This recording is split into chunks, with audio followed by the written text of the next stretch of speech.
Politics got you down? Is your team in last place? Is your significant other sleeping with your neighbor? Well, cheer up. The Julio Rivera Show is on. Deal with your problems afterwards. 1, 2, 1, 2, 3, hit it!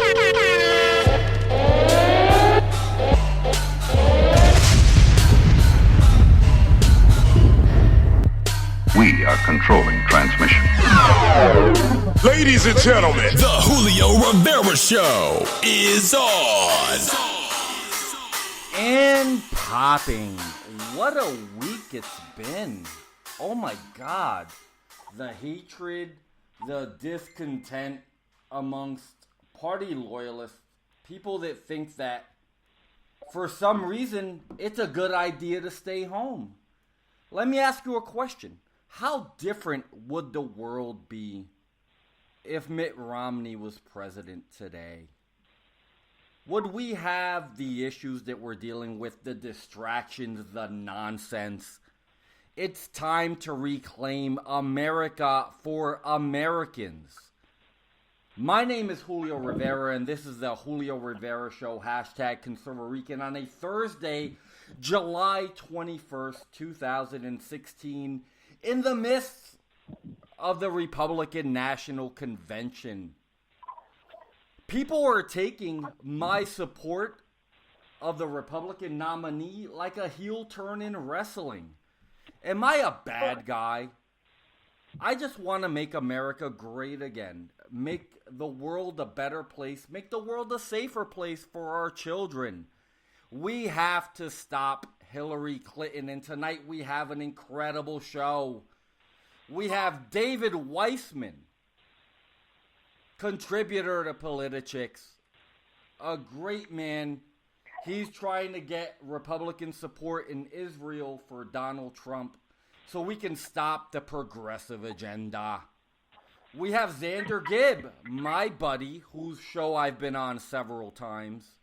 He's going to come in here and talk to us today about his ideas and what he feels is going on in the party while we're in the most controversial Republican National Convention of modern times. But my first guest is a great American who has one agenda, and that agenda is to stop Hillary Clinton. And I'm going to bring him in right now. Ted Harvey, state senator from the state of Colorado. How are you this evening, sir?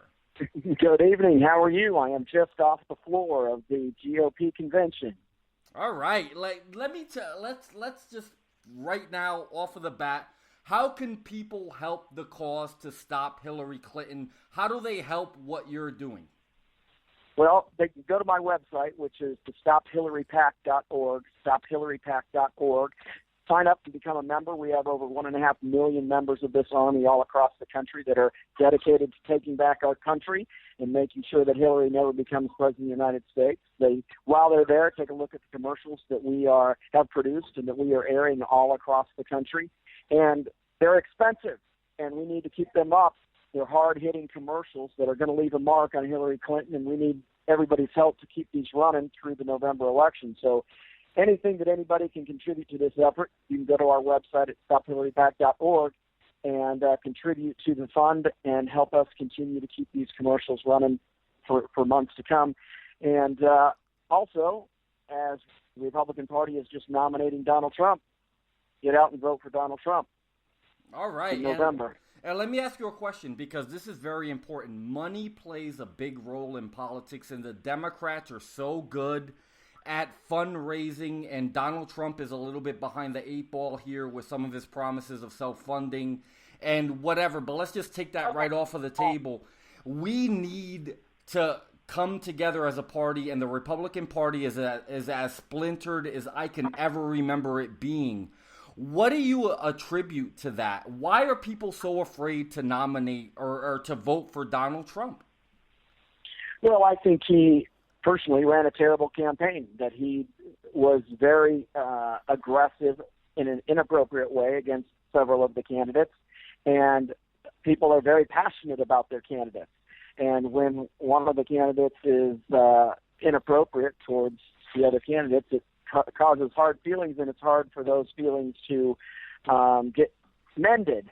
And I think you saw that with Ted Cruz last night when he didn't come out and endorse because of the way Donald Trump handled Ted Cruz's wife and Ted Cruz's dad. Those kind of things are going to take a little while to heal. But I think 99% of the Republican Party out there, after this convention is over with, is going to come together. They're going to rally around the nominee of our party because he may not be the perfect candidate, but he is certainly going to be an exceptional candidate compared to 4 years of Hillary Clinton, continuing on the legacy of the Obama administration, and worse than that, putting in place Supreme Court judges that will transform America, not just for 4 years or 8 years, but for generations to come. I don't think our country can actually continue in the way that it has been known for the last 240 years as a country that defends life, defends the Second Amendment, defends freedom of speech, freedom of assembly, freedom of religion. The Supreme Court, if Hillary Clinton and the leftists are able to take over, will be totally transformed, and it will transform America. And we've got to stop it. Yeah, and I agree with you wholeheartedly. Listen, I've been at war with many of my brethren over the course of the Cruz campaign. I went to 5 different states and tried to help the cause. I understand how important it is to prevent Hillary Clinton, and that's the thing that I think is lost on some of these people. Like, Donald Trump is not my ideal candidate. He is someone I feel personally that due to a lot of anger that was maybe to a certain extent misguided, he was propelled to the nomination. I don't think he'll do a terrible job, but I think that if the conservatives stay home out of spite, and we saw spite last night, and I hate to say it because I love Senator Ted Cruz, but it's about stopping Hillary Clinton at this point, is it not? That's why I started this PAC 24 months ago before Hillary ever announced her candidacy, is that I wanted to make sure that we had an organization in place that when she actually did announce and when she became the nominee, that we would have an organization that would be able to stop her, because we knew that the Democrat Party and the mainstream media was going to do everything they could to whitewash the 40-year history of corruption of Hillary and Bill Clinton, and we were not going to allow it to happen. You go look at those commercials that we've produced, and they're on our website. They remind the American people of who the Clintons are and why we cannot give them the reins of power and give them the ability to transform America through those Supreme Court justices. So, exactly, yeah, because she's going to be, in the first term, she could potentially make it a 7-2 advantage for liberals. And let me ask you a question. Well, in the first day, she can appoint Scalia's appointment, and you know, God forbid that the Democrats take control of the Senate and are able to ratify somebody that she puts in there. Let me ask you a question. Because of Hillary Clinton being somewhat of a strong candidate, how worried are you that we may lose the Senate down ticket? Well, I think it all depends on the campaign that Trump puts together. He's got to put together a first-class, world-class campaign team, certainly much better than he has thus far. I think he relied too much on his name notoriety and his ability to manipulate the media. But when it comes to going up against the Clinton machine and the mainstream media going to protect Hillary and going after him, it's going to take the most sophisticated campaign team that the Republican Party has ever put on the field. And it's going to take outside organizations like the Stop Hillary PAC to be doing some of the hard-hitting stuff that the RNC seldom ever does. And one good thing about Trump, he's not going to sit back and allow the Democrats to define who he is without punching back. Like Romney did last time. He allowed the Democrats for 12 months to define him as some rich, out-of-touch white guy and never responded. And by the time it got to the election, the narrative was out there. Trump's not going to do that. Trump is going to beat the crap out of Hillary and the Democrats, and he's going to be a fighter from day one. Okay, let me ask you a question. What is Stop Hillary PAC? Like, let's say I got my checkbook out and I'm considering who I'm giving money to. What is Stop Hillary PAC going to actually do in practical application when they're funded? We are the largest PAC out there that is hitting Hillary every single day. We are on social media. We are on Twitter. We are on Facebook. We are emailing. We have commercials running all over the country. Anytime Hillary Clinton is out on the road, we are notifying all of our members in the area where she is attending and encouraging them to attend and let it be known that the American people do not want Hillary Clinton to be the President of the United States. And we are mobilizing an army to across this country to save our country. Well, Hillary Clinton in 2014 made a very controversial statement stating that the private sector cannot save the economy. It will not create jobs. She wants government as the ultimate solution. We are already, we are $18 trillion in debt and headed quickly towards $20 trillion. What would be the best case scenario should Trump win? What do you want to see from Mr. Trump from a legislative perspective as far as to actually solve these problems? Well, first and foremost, I want him to appoint Supreme Court justices that will rule that Obamacare is unconstitutional, that they will come back and take and remove the most burdensome piece of legislation that is draining our private sector of any ability to do to hire employees and to mobilize our economy, which is Obamacare. We need to have a president in there and a Congress in there that will, if the Supreme Court won't turn it around, that they will truly repeal it. Our current Congress has put it on Obama's desk, and Obama has vetoed it. We need to send it back to a president's desk that will sign it and put it into law. And we need to get our energy industry back up and running and not consider them to be the enemy, but consider them to be probably one of the most important industries in our country and, quit giving money to terrorists overseas that we're buying our oil from foreign governments that are turning around and funding terrorists. The list goes on and on and on of things we need to do to get this economy back up and running, but certainly those right off the top of my head are some of the most important things. How do we change the narrative, though? Because we have Hillary Clinton protected by a mainstream media that looks the other way, at the Clinton Foundation, which has taken foreign money, which has actually usurped American power in those situations. I mean, you can't be a diplomat for our country and make deals with foreign Middle Eastern countries. This is insanity. Why do you think, and let me just get a take on, from you as far as, why do you think the liberal media protects her so much? Why is she the golden girl? Power. Their sole goal is to make sure that the Democrats and the leftist policymakers in this country control the levers of power. It does not matter how corrupt they are. And, it's interesting. I was in a restaurant having dinner tonight before the convention started, and Ted Koppel was in there.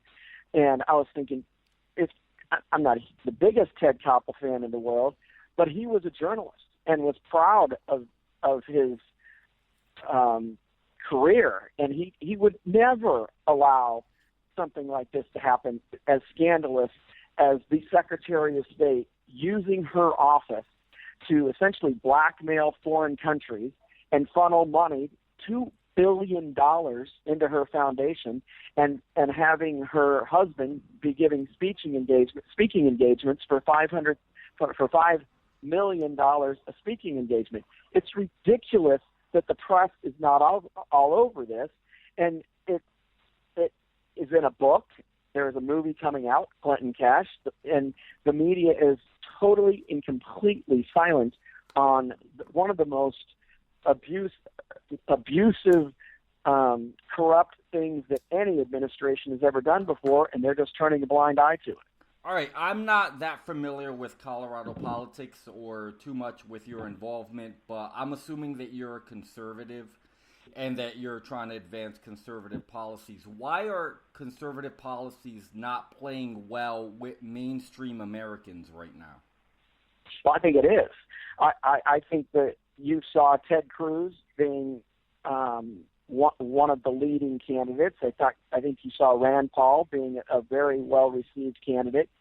I think the fact that Trump won the nomination tells you that the American people are sick of Washington, D.C., and the establishment in both parties, and I would say Bernie Sanders goes in that category as well, that the American people are sick of all of the inside the Beltway politicians who are doing backroom deals at the expense of the American people. And you saw the left rise up in the Democrat Party, and you're seeing conservatives across the country rise up in the Republican Party. And I think it sends a pretty strong message to those that are career politicians, elitists, inside the Beltway folks, that the American people are sick of business as usual, and they better get their business straight, or the American people are going to rise up and throw them out of office. Okay.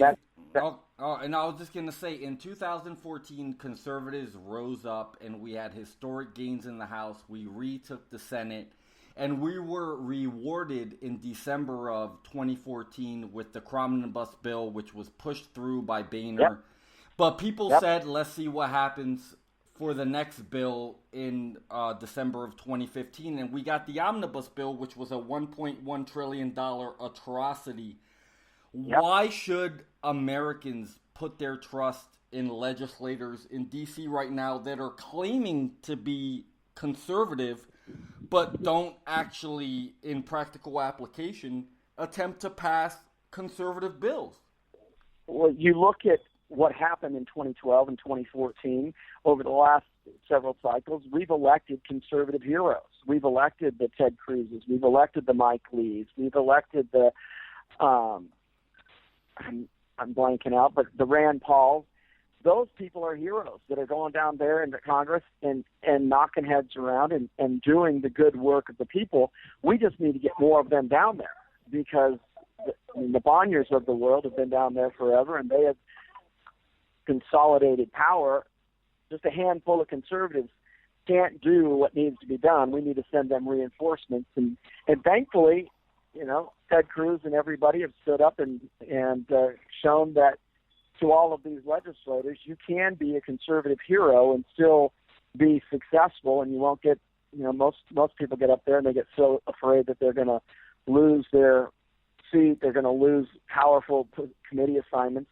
And the Ted Cruzes and the Rand Pauls of the world said, no, you can stand up and continue to be successful in politics and make a difference. And so hopefully in the next couple of election cycles, we'll be continuing to elect enough conservatives that we can make a difference down there. Okay, just 30 seconds before I let you go, and thank you for being here. What was your... I'm in the crowd. I think Donald just came out from the sounds of it. I don't know. I'm going to let you go in just a second, but what did you think about last night Ted Cruz's speech? I thought it was an exceptional speech. I thought it laid out to the American people what the conservative values and the conservative message is. I think that it will go down as one of his finest speeches ever given. I think that the video that was breaking up in the background didn't help. I think there were some people that were booing him right in front of him that knocked him off of his game. But then having Trump walk out at the very end and step on his speech probably wasn't very helpful. But I think in the end, it was one of the best speeches of this entire convention. And we'll see what it does for him moving forward. All right, thank you so much for joining me, Ted Harvey from Stop Hillary PAC. Thank you. And on the other side, we will have Xander Gibb. Xandermonium is coming to the Julio Rivera show next. Thank you so much, Ted Harvey. Thank you. God bless. Have a great night. You too. Bye-bye. You're listening to the number one source for political, pop culture, and sports talk on the radio. The Julio Rivera Show. Hashtag ConservaRican. With no fuck left to give. 1, 2, 1, 2, 3, hit it!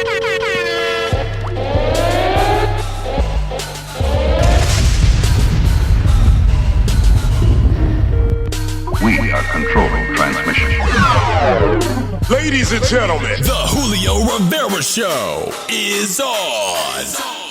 And popping as usual. Oh my God. Donald J. Trump is about to address the Republican National Convention as its nominated ticket holder, its nominee. He's been nominated. Stop it. Everyone that's out there is only gonna hurt the ticket chances in November if they continue this nonsense. Is he perfect? Of course not. You find me a perfect nominee this side of Ted Cruz. You probably won't. You won't. But a Republican administration with Republican appointments, Republican Supreme Court appointments, appointments to federal bureaucracies that are conservative, that's so much better. And that's the reason why we have to stop this nonsense. And I'm going to discuss it right now with my man, Xander Gibb. How are you this evening? Hi, I'm fabulous. It's great to be here with you. I'm so glad to have you on. I've been on your show a couple of times, and it was high time that you joined me on the Julio Rivera Show, hashtag ConservaRican, whatever the hell I call it. Absolutely. Yeah, thank you so much for being here. And I got to ask you, as a conservative, what is your position right now on people that are rejecting the Republican Party because they didn't get their way? I think it's kind of mixed. People are aware of my opinion that Donald Trump wasn't my first choice, but it's actually come down to two very basic principles, and that is that the choices we really have are Hillary Clinton or Donald Trump. And anyone who tells you that a vote for Gary Johnson or a vote for Ted Cruz as a write-in is going to further the conservative ethic is sadly mistaken. Is Donald Trump a conservative candidate? No, definitely not. But he is the Republican candidate, and either we get behind him and unite, or we're going to have another 4 years of the failed democratic policies that have destroyed this country for the last 8. It is very simple, Julio. Yeah, let me ask you a question, too, because we're conservatives, but there's a lot of people out there that are moderates, and they may not have an extreme view of, I guess, constructionism the way that we do. Is that what America is now? We went from being a center-right country. Are we more of a centrist country now?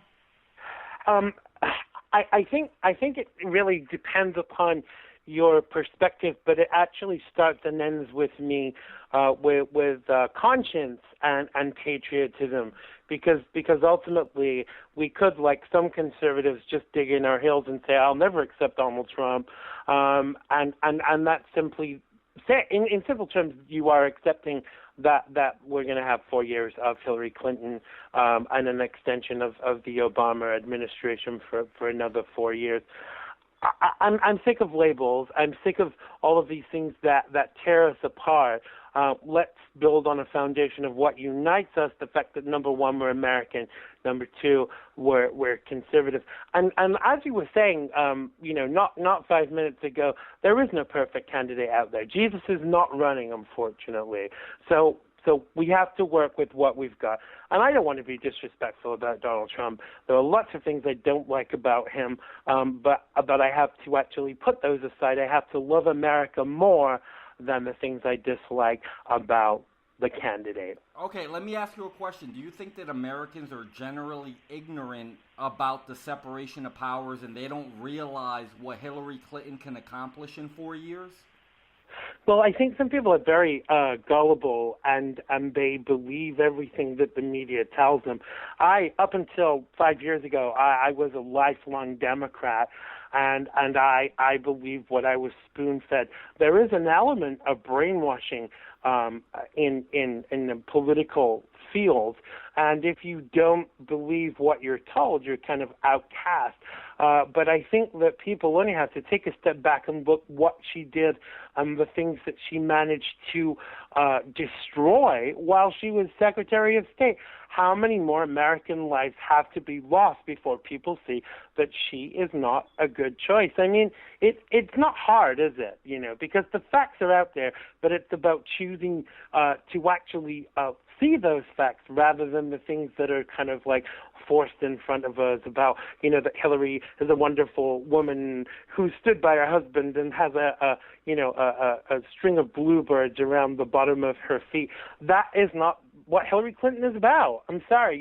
If you look back over her past 30 years in politics, that they are the most corrupt couple in American political history. And their evidence is out there if you want to go find it. Well, let me ask you a question. Do you think that they're maybe feeding and trying to perpetuate this narrative that American exceptionalism isn't a real thing and that we should fall in line with their globalist agenda? I definitely think there's a huge element of that, and I think that has been kind of very destructive for America. Yes, we need to be true to ourselves, and we need to be true to that which our inner core tells us is right and correct and true. But all of that aside, we have a very simple choice in all of this. Do we actually want another 4 years of the same failed policies? Because that's what it will be. It won't be a break and a chop and then something absolutely new because she just wants to grab hold of all that crap that has been the Democratic premise and stretch it out for another 4 years, and clearly it's not working. America is in trouble, and if we want more of the same, then that's the way it's going to go. Let me ask you a question. What do you think are Republican prospects if we should lose, if the conservatives should stay home and give it to Hillary Clinton, and we should lose down ticket and turn the Senate back over to the Democrats? What do you think the end result is going to be for 2020? Do you think that there's any possibility that we can turn it around then? Or do we really have to let go of this crybabyism and win now? Well, let's face it, Julio, you and I have been perfect examples of people who have kind of dug in our heels for quite a while and said, no, we're conservatives, we want the conservative way. But if you and I can actually see what's really at stake here, I just wonder why other people can't. Because I don't think after another 4 years of all of this, there will be anything left to salvage. We have to start now. We have to rebuild. We have to rebuild the infrastructure. We have to rebuild our position in the world's view, because the world sees America as weak right now.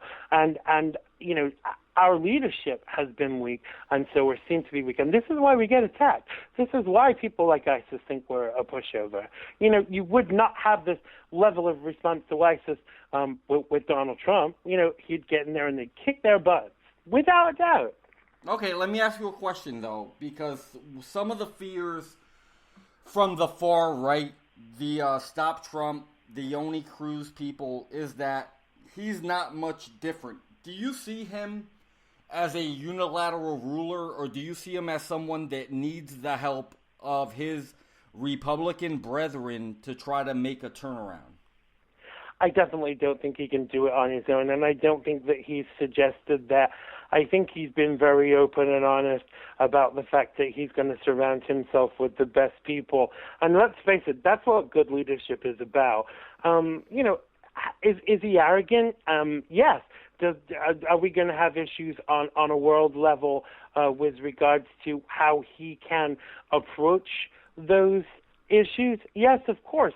But if he's surrounding himself with a team and he's listening to them, I think we've got to really. I mean, it comes back to the same choice each time. Are we going to actually just give the Democrats another 4 years to mess it up, or are we going to have a Republican ruling faction? Okay, let me ask you a question. How do you perceive the way that the actual convention is gone? People were so scared that it was going to turn into a wild menace and there were going to be riots in the streets and everything is seen for the most part to be under control. Do you see that as a good sign for the Republicans heading into November? I actually do, because let's face it, it's the liberal media's job to paint the Republican candidacy as bad. It's their job to say that Melania is bad and all his family are bad, and that the conference is going to be bad, and all of these things. It's their job to do that fear mongering, because let's face it, they know that they're backed into a corner too.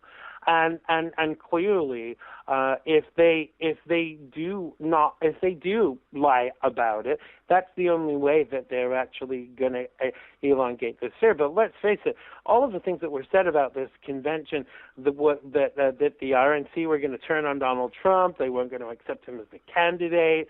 It was the end of the Republican Party. But this is the beginning. This is the beginning of a new Republican Party, and I think it's essential that we all get behind it, because if we don't, I just think the consequences are just so far-reaching that we really cannot grasp how badly America will be affected by it.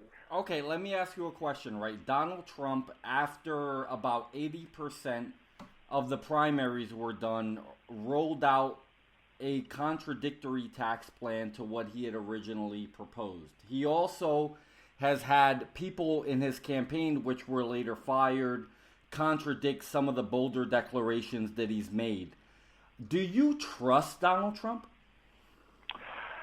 In all honesty, on a scale of 1 to 100, I would probably say maybe 60%. And that's growing, but let's face it, when he first put his name into the ring, I had absolutely no confidence in him.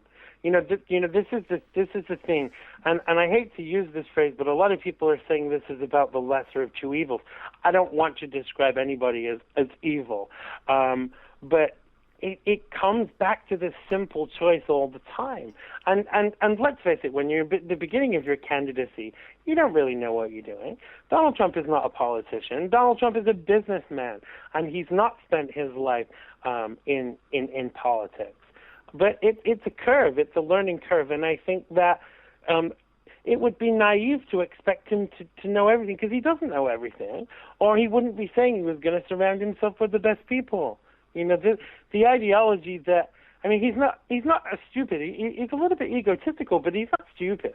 He's not going to surround himself with people that are going to advise him badly, because all of this doesn't just reflect on him. It reflects on America too, because there's so much that needs to be done now to affect change in this country on a positive level. That's a continuum rather than, as I said, stretching out the things that have been in the last 8 years. Well, let me ask you a question, right? Back in the 80s, we were strong and powerful. Countries were afraid to go against what we were trying to promote for the world. Do you think that the knee-jerk reactionism from Trump is a danger to our safety, or do you think that it promotes our safety and it kills our enemies? I think that's a kind of a sliding scale. If you're asking me if I think that we would be safer under Trump than Obama, of course.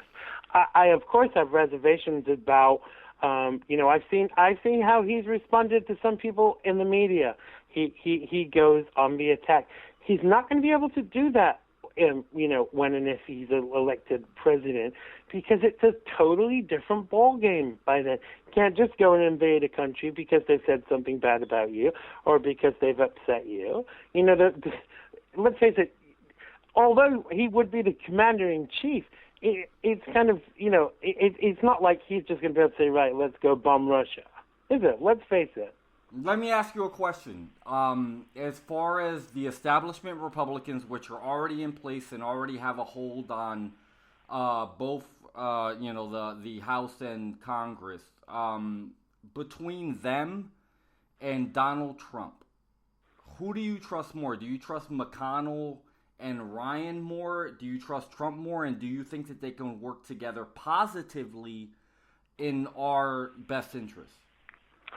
I think that it's not about if they will. It's about that they're going to have to. I've not got very much good to say about Paul Ryan, unfortunately. Mm-hmm. I don't like people who flip flop. We can all grow and evolve, but this guy is one thing one day and something else completely the next. I don't think it's about if. It's about when, because they're going to have to work together with Donald Trump if he wins the presidency. You see, but what people forget is all of this infighting, all of this actually just contributes to the likelihood, to the more likelihood of Hillary Clinton winning. And if that happens, the world and his wife will be to blame. But if we cannot unify now, what is the point? We may as well all go to Canada, basically. Yeah, I don't know, man. I am very happy with the fact that we've had a Republican convention here, which I think has been, for the most part, very successful. And we just have to ride with what we have. I wasn't happy about Mitt Romney, but I'm working on a story, actually, which is going to be on Newsmax either this weekend or early next week, regarding how different would the world be if Romney had won. And that's the reason why we have to let these sour grapes go aside and vote Republican, so we can actually make the changes that we need. I couldn't agree with you more, and I think for some of us, including you and I, it has kind of taken us longer to get there. But let's face it, even Ted Cruz said before God and before this nation that if Donald Trump were the nominee, that he would support him. But he hasn't done that. All right, let me ask you a question. What is your knee-jerk reaction to last night's Ted Cruz speech? I have very mixed feelings about it. I have to admire him for standing up for what he believed.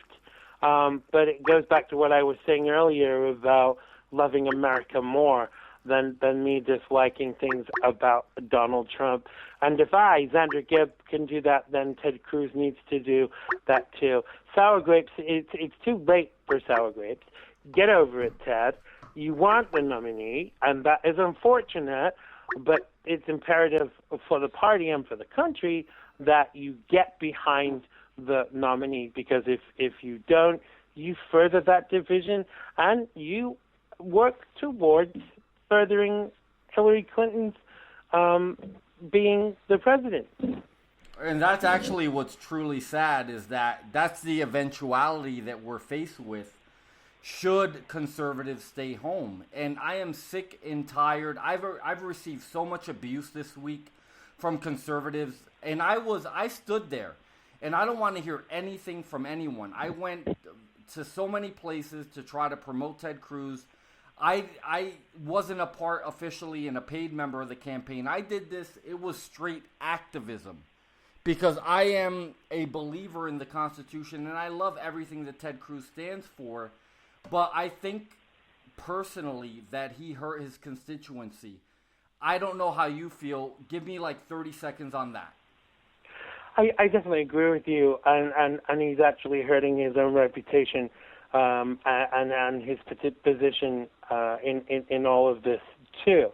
And I think that it's imperative last night, basically what he should have done, whether he liked it or not, he should have said exactly what I said. Maybe Donald Trump was not my first choice, but I'm going to get behind him for the sake of America. Patriotism before self. But sadly, I hope he proves me wrong, but I don't think he's going to do that. Thank you so much, Xander Gibb. Tell people where they can find you. They can find me at xandergibb.com, and the show is weekdays, 5 Pacific, 7 Central, 8 Eastern. Come and tell us what you think. All right, thank you so much. On the other side of the break, David Weissman from Politichicks. Thank you. Don't go anywhere. You're listening to the number one source for political, pop culture, and sports talk on the radio.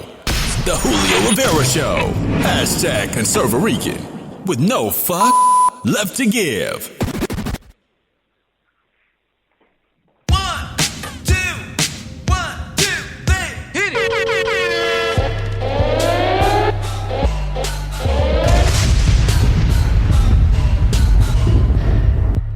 We are controlling transmission. Ladies and gentlemen, the Julio Rivera Show is on.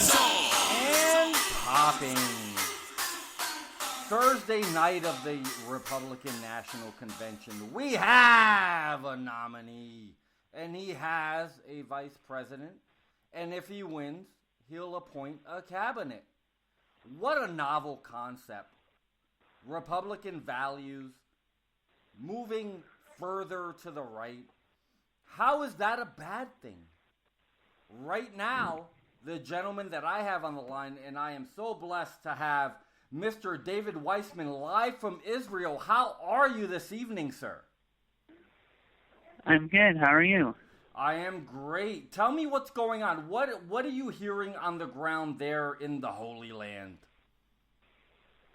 Well, as far as the American elections, different reactions. In Israel, we have conservatives as well as liberals. And just like in America, a majority of the conservatives are actually rooting for Donald Trump, and a lot of the liberals are rooting for Hillary Clinton, believe it or not. Okay, let me ask you a question. Fundraising has been an issue for Donald Trump. He made the big declaration that I'm going to be self-funded and not bound to anyone as far as money-wise. But he has a little bit of a problem. He's far behind what Hillary Clinton is doing. What do you suggest he does to try to catch up? Well, I think you should go to places where Republicans don't go, try to have this program be more of an outreach for other states to see, hey, this is what he has to offer. Also, instead of bashing Hillary Clinton, because her career speaks for herself and why she's not qualified candidate. Be more specific on what he can do for America. He wants, what he can do for allies of America. Like I said, Hillary Clinton's career itself speaks for, shows that she is not qualified for president. All right, let me ask you a question. And this is something that bugged me as a constitutional conservative and a man of principle. Listen, I understand that this is what we have left, and this is the reason why I've sacrificed my own social media standing and my own, viewership in order to try to do the right thing. But because I think that Donald Trump, regardless, is better than Hillary Clinton. But how concerned are you that he will not have the political will to deliver on his promises? I'm not concerned at all. I think what people really should do, and this is why I made my decision on endorsing Trump. I was hearing you earlier, and I went through the same charade from Never Trump people when I made my decision. Ignore all the drama. Go do research. People should see exactly what kind of person he is. He's actually a pretty good guy. Take for the Jewish community in America, for instance. There were so many clubs and places that Jews were not allowed to go to. So what Donald Trump did actually built places for Jews to attend. He has donated lots of money to Israel, to the IDF, the Israel Defense Force, to medical teams. And he has a clue of what's going on, our situation with, Hamas and Hezbollah. And, like I said, I recommend people to actually vet Donald Trump, not just go what the masses say, like, Shapiro or Bill Kristol. Okay. Last summer, around this time last year, Senator Ted Cruz had a Stop the Iran Deal rally, and he invited Donald Trump. Donald Trump came out and he spoke, and he actually maybe stole the show a little bit or whatnot. Do you trust Donald Trump to protect Israel, and what is the state of mind of a lot of the people that you speak to in Israel on a regular basis that are politically involved regarding Trump on that key issue? mostly everybody does trust Donald Trump on him following through with what he said. There are a few people that are skeptical, but from what I see and who I've talked to, people are think that he'll follow through. I think he'll follow through. He's a deal maker. Look where he's at now. So he knows that's a terrible deal. Mm-hmm. So I think he will follow through with that. Okay, you're originally from New York, correct? Correct. Okay. New York is a very liberal state, but it's also considerably a stronghold for Donald Trump because he's a northeastern Republican. What do you think his prospects are in the state of New York as far as winning, the electoral votes in the national election? That's probably going to be a very close one because I know Hillary Clinton was also a senator in New York. So I think it's going to be very close. It's going to be a very close race. Okay, let me ask you a question. Who did you originally back in the primary? I first backed Ted Cruz from the similar principles. His love for Israel, his constitutionalist, and how much he cared about America. So yeah, I definitely originally wanted Ted Cruz to win. Okay, as someone who lives overseas, what is the perception that you see from people either in Israel or from the media that you're exposed to that maybe most Americans aren't as far as what's going on in our country today? And the media is very, very liberal. When we had elections here in Israel, they try to set up Netanyahu to, look bad on a political discussion. And, of course, he was able to, put them in their place. So the media is very, very liberal. In fact, I saw a Jerusalem Post article saying that some rabbi was complaining that Donald Trump will not help out the Jewish people in Israel, which is wrong. So, like I said, Israeli media is mostly liberal. So that's a bad source to look at for American politics. So that's why I sort of created a group to help invite Israelis to look at American politics from American sources to actually see what's going on. Okay, and not Donald Trump, Barack Obama actually had tried to form somewhat of an offensive against Bibi Netanyahu when he was up for re-election. So let me ask you a question. Do you think that if you had to vet a lot of the Israelis that you know and get the sentiment as far as how they feel from day to day, would you say that they're more in line with our Republican values, or as somewhat of a socialist state in the Middle East, are they more in line with our democratic values? I would say it was socialist with how the liberals run things, but as far as other aspects, it's very long line with Republicans. It is very complex government with the Knesset and the Prime Minister, so many different parties. But as far as security, most of the people are aware and want security, and they are aligned with the Republican Party when it comes to that. And in fact, when Obama first came in office, his ratings were up. It's who's this guy? This guy is fighting pretty awesome. Later on, I actually wrote an article and it actually showed all his ratings dropped tremendously.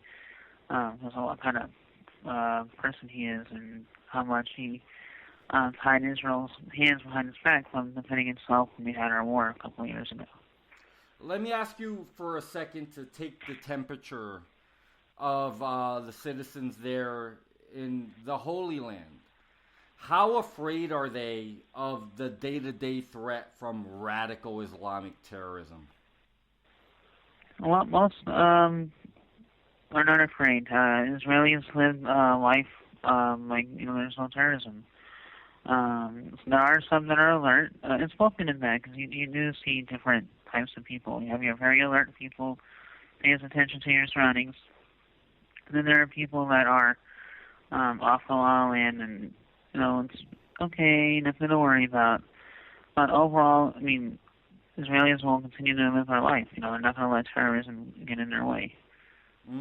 How do you feel about the Israeli kind of doctrine is that the citizens should participate in the military? And I think it gives you a different semblance of patriotism than it does maybe in a country like the United States where we have so many people that are anti-government. Do you think that most countries should, or all countries, should have a program like that where you need to participate into the military?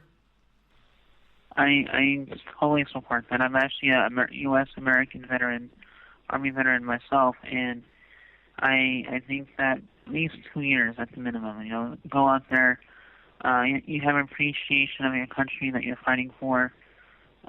You get to meet people from different backgrounds. It's a good experience, and I applaud it. I applaud Israel, having the mandatory track, because especially in being in a country like Israel where you're surrounded by your enemies, and you have enemies within Israel, so you need to have army. Fortunately, but it is a good experience. I do recommend countries to have a mandatory track. Okay, well, God bless you. God bless Israel. And I want to thank David Weissman so much for being here. Why don't you tell everyone where they can hear you, where they can read you, tell them how they can find you on social media. Yes, you can find me on Facebook, David Weissman, Weissman, and at Twitter at David Weissman3. And I write for Politics, Israel's Voice, Conservative Underground, and the Real Side of Joe Messina. Thank you so much for joining us. God bless. Stay safe. And let's win this thing in November, huh? Yeah, that's right. Go Trump. All righty. Thank you so much, David Weissman, joining us. Doing a great job. We learned so much about what's going on in the rest of the world. And after the break, I'm going to give you a brief little rant. Politics got you down. Is your team in last place? Is your significant other sleeping with your neighbor? Well, cheer up. The Julio Rivera Show is on. Deal with your problems afterwards. Find the Lanterns Radio Network on Stitcher, SoundCloud, Google Play, iTunes. They can intercept this transmission at any time, so I'll be brief. The fight is here. The time is now. Go behind enemy lines. YouTube, and other social media by searching keyword Lanterns Buzz or Lanterns Radio Network. Hi, I'm Adam Moore, Apache helicopter pilot and COO of the Warrior Angels Foundation, a 501c3 with a superior treatment for our veterans suffering with TBI and PTS. We have found a solution that pinpoints and treats the underlying condition and are providing that solution for veterans across the nation, but we need your help. Go to waftbi.org to find out more. That's waftbi.org. You're listening to the number one source for political, pop culture, and sports talk on the radio. The Julio Rivera Show. Hashtag ConservaRican. With no fuck left to give. Politics got you down. Is your team in last place? Is your significant other sleeping with your neighbor? Well, cheer up. The Julio Rivera Show is on. Deal with your problems afterwards.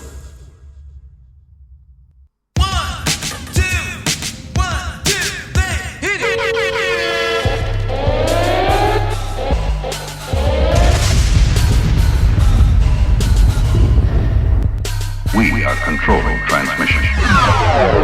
Ladies and gentlemen, the Julio Rivera Show is on. And popping.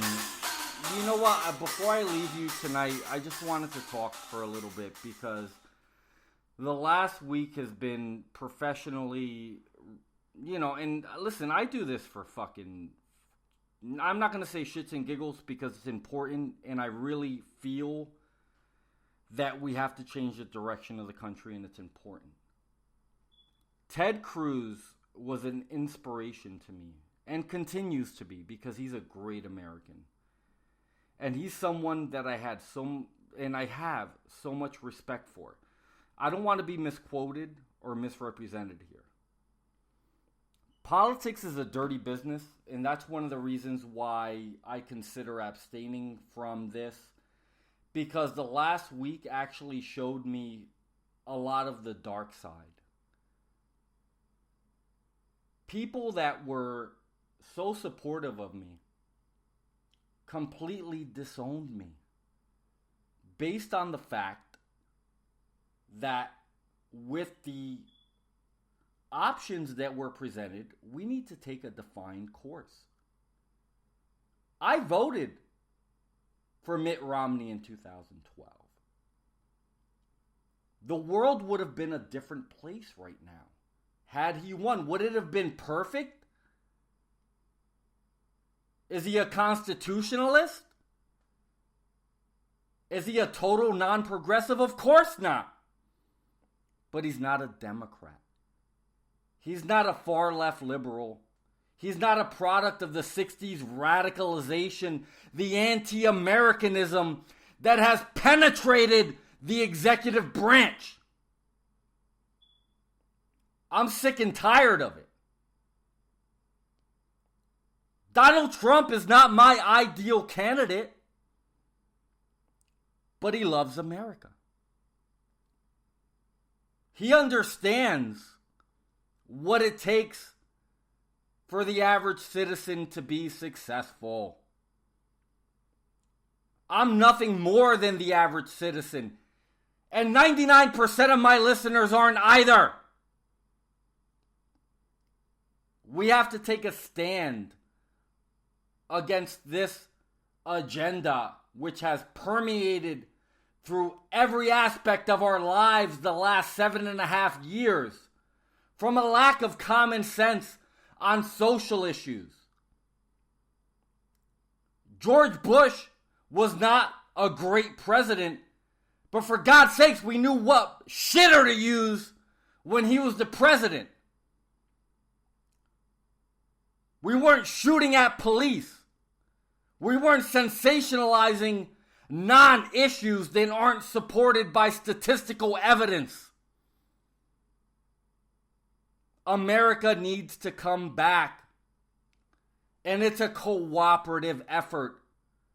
All the grassroots conservatives, if you hear me, if you're mad that Trump is the nominee, consider the alternative. Let's not go down in history as a failed experiment, but let's remind the rest of the world that the fight against tyranny and individual liberty is a great experiment. I'm not going anywhere. We're going to continue this fight.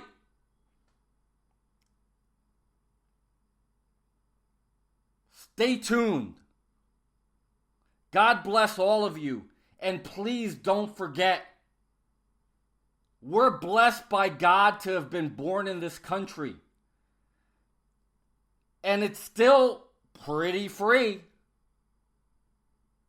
Republicanism is always better than racist, divisive, Democrat policy. And whether you like it or whether you don't, Donald Trump is the best thing going today. Don't stay home. Kill the Never Trump. It's over. Let it be. Be happy that we have an opportunity to elect a Republican president in a matter of less than 4 months. A Republican administration, Republican appointments to the Supreme Court and federal bureaucracy, which Donald Trump has stated that he's going to try to get rid of a lot of the unnecessary bureaucracy. Hold them accountable. Don't give up. Be vigilant. But choose your side and fight for it. My name is Julio Rivera. This is the Julio Rivera Show. Hashtag ConservaRican on Thursday, July 21st. God bless America and God bless all of you.